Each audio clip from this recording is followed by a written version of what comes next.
लिए है तिरंगा, उसकी भावना सबके लिए है। उस भावना को हमें समझना है और उसके अनुसार आचरण करना है। अगर हम लोग इस भावना को करेंगे तो हर एक का जीवन भी खुशहाल होगा और अपना देश विश्व में सबसे अग्रणी होगा, सबसे मजबूत देश होगा। सभी लोग चाहते हैं, आप लोग भी चाहते हैं कि तिरंगा अपना जो देश का जो देश है पूरे विश्व में सबसे मजबूत हो। विजयी विश्व तिरंगा प्यारा, झंडा ऊंचा रहे हमारा। ये जो भावना है, ये चीज़ है ये तिरंगा। इसको लोग जो है काफ़ी लंबे 75 साल हो चुके, हम लोग को स्वतंत्र हुए, 76वां स्वतंत्रता दिवस अभी मनाने वाले हैं हम लोग जल्दी ही। तो हम लोगों ने सर ये पहले अभी तक जो है पूरे विश्व में जितने भी देश हैं सबके पास एक एक राष्ट्रीय ध्वज उनका होता है और उसके सम्मान में वो लोग जो है अपना राष्ट्रीय ध्वज दिवस मनाते हैं। वहाँ की सरकारों ने घोषणा की हुई है कि हमारे देश के राष्ट्रीय ध्वज के सम्मान के लिए एक विशेष दिन है। और आपको मालूम ही है कि कितने विशेष दिन अपने देश में भी हैं बहुत से मुद्दों पर। अच्छी बात है रहे, लेकिन हमारे देश में क्यों नहीं है अभी तक? सबसे बड़ा बात है कि 75 साल हो गए और अभी तक राष्ट्रीय ध्वज दिवस ही नहीं है। और राष्ट्रीय ध्वज दिवस बहुत ही ऐतिहासिक पूर्ण मुझको लगती है ये, कि किसी भी देश के लोगों को एक जो है पेट्रियोटिज़म है, जो देशभक्ति की भावना है, उन लोगों को जोड़ती है। ये क्यों नहीं है? इसको करने के लिए हम लोगों ने मुहिम चलाई हुई है कि अपने देश में भी एक राष्ट्रीय ध्वज दिवस होना चाहिए। पिछले 1.5-2 साल से हम लोग लगे हुए हैं। तो इसमें हम लोगों ने लाल किले पे यात्रा निकाली, हम लोगों ने जंतर मंतर पे किया, हम लोगों ने कितने आयोजन किए, कितने अखबारों में गए, राष्ट्रपति महोदय को ज्ञापन भी सौंपा, प्रधानमंत्री जी को भी अनुरोध किया और अभी भी कर रहे हैं और करते रहेंगे। हमारे देश में एक राष्ट्रीय ध्वज दिवस होना चाहिए और साथ ही साथ हर हर तिरंगा घर घर तिरंगे का नारा भी हम लोगों ने जो 1.5 साल पहले लगाया और उसके अनुरूप अपना प्रचार प्रसार किया। लोगों को झंडे भी बांटे, लोगों को प्रेरणा दी कि लोग अपने घर में झंडे लगाएं। लोगों ने लगाए भी, रखे भी। अब हम लोगों को इस बात की खुशी है जो हमारे जितने भी साथी मुहिम से जुड़े हुए थे कि अभी सरकार ने जो है केंद्रीय सरकार ने इसके बारे में फैसला लिया है कि हर घर तिरंगा का नारा उन्होंने दिया है कि हर घर तिरंगा हम लोग 15 अगस्त तक हर घर में तिरंगा फहराएंगे। तो हम लोगों के लिए, सभी साथियों के, आप सभी साथियों के लिए बहुत ही गौरव की बात है, हौसला बढ़ाने की बात है कि आपकी बात का वजन था तभी इसको माना गया।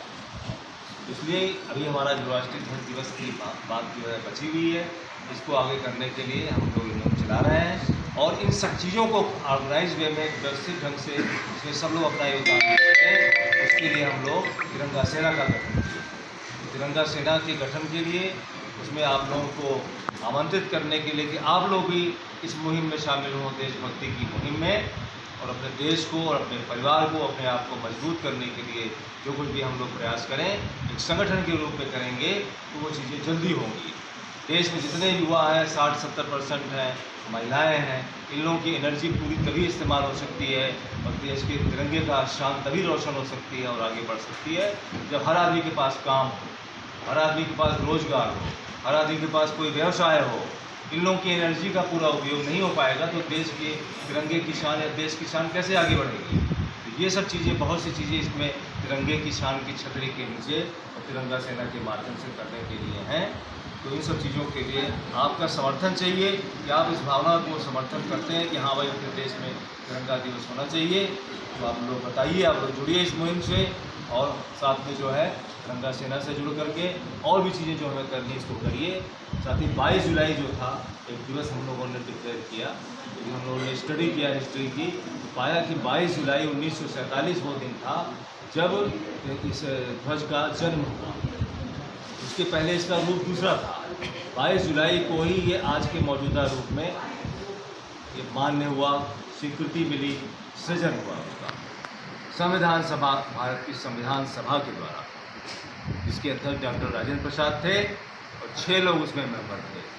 बड़े पहुँचे, उन लोगों ने झंडे का पूरा मापदंड बनाया, क्या क्यों होना चाहिए ये रंग, क्यों ऐसे, और साथ में क्या इसका रूप होना चाहिए। तो वो 22 जुलाई 1947 का दिन है। तो जब तक सरकार कोई, और अभी तक तो कोई डे डिक्लेयर नहीं किया है, तो तब तक हम लोग ऐसे नहीं बैठे रहेंगे। हमारे हिसाब से 22 जुलाई फिर हम लोग मनाएंगे। इस बार जो है हम लोगों ने 22 जुलाई के उपलक्ष्य में एक सप्ताह का 17 जुलाई से लेकर 24 जुलाई तक इसके सम्मान में, अपने राष्ट्रीय ध्वज के सम्मान में, उसके जन्म दिवस के सम्मान में हम लोगों ने एक हफ्ते का सम्मान समारोह पूरे देश में आयोजित करने का फैसला लिया है।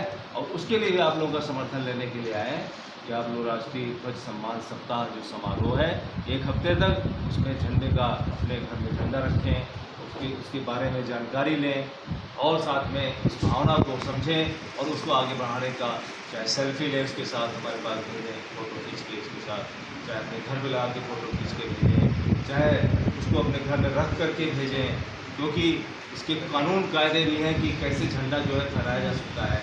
सुबह फहराना है, घर पे अगर टांगना है तो सुबह लहराएगा, शाम को उतारना है। हर आदमी इस चीज़ को कर नहीं सकता है, तो इसलिए जब तक इसके कानून में बदलाव नहीं आता है तब तक आप इसको अपने घर के अंदर रख सकते हैं। जैसे ये रखा हुआ है, ये टेबल पे रख करके इसको रोज़ सैल्यूट करता हूँ मैं, और आप लोगों से भी अनुरोध करता हूँ कि अपने घर में रखिए और इसको रोज़ सैल्यूट कीजिए, इसकी भावना को सैल्यूट कीजिए और इसको भावना को आगे बढ़ाने के लिए तिरंगा सेना के माध्यम से एकजुट होइए। हम लोग देश में हर देशवासी का जीवन खुशहाल बनाने के लिए हर संभव प्रयत्न करें।